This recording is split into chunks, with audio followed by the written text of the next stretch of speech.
नमस्कार। आज का मेरा विषय है महाकुंभ 2025। कुंभ अर्थात घड़ा, और वो भी अमृत से भरा। कुंभ भारत की विराट संस्कृति और पुरातन धरोहर का एक भव्य समागम है।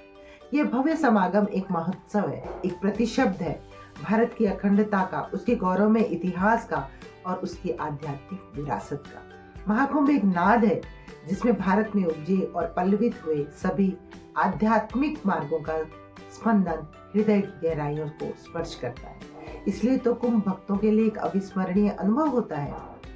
पौराणिक कथाओं के अनुसार दुर्वासा ऋषि के श्राप के कारण स्वर्ग, ऐश्वर्य, धन विहीन हो गया था।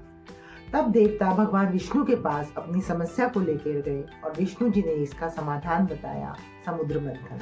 समुद्र मंथन करके अनेक रत्नों की प्राप्ति हो सकती थी, लेकिन समुद्र मंथन अकेले देवताओं के बस का नहीं था। इसके लिए उन्हें असुरों की भी आवश्यकता थी।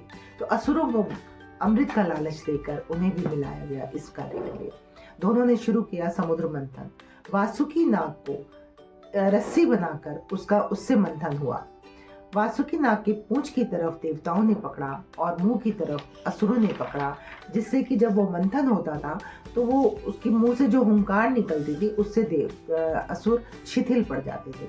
समुद्र मंथन के पश्चात जब अमृत का कलश ऊपर आया तो असुरों ने सोचा कि अगर ये असुरों को प्राप्त हो गया तो ये हम पे बहुत अत्याचार करेंगे। ये सोचकर वो अमृत का कलश लेकर दौड़े। इंद्र का पुत्र जयंत अमृत कलश लेकर दौड़ा और उसके पीछे पीछे दौड़ पड़े असुर। कलश ले जाते समय 4 स्थानों पर कुंभ से कुछ बूंदें गिरी, जो 4 स्थान थे प्रयागराज, हरिद्वार, उज्जैन और नासिक। और यहीं पर हमेशा कुंभ का आयोजन होता है।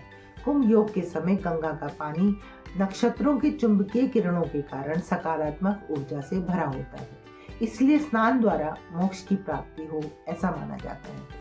कुंभ का मेला हर 3 वर्ष में होता है और महाकुंभ 12 वर्षों में मनाया जाता है। इस बार महाकुंभ प्रयागराज में मनाया जा रहा है।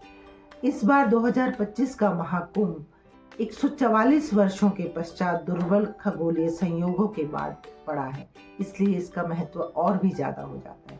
कुंभ स्नान हमें अपनी संस्कृति और परंपराओं से जोड़ने का मौका देता है। 144 वर्षों के पश्चात पड़ने वाला यह महाकुंभ हर एक व्यक्ति के मनुष्य जीवन में नहीं आता। ये तो हम सौभाग्यशाली हैं कि हमें इस महाकुंभ का एक भाग बनने का मौका मिला, देखने का मौका मिला।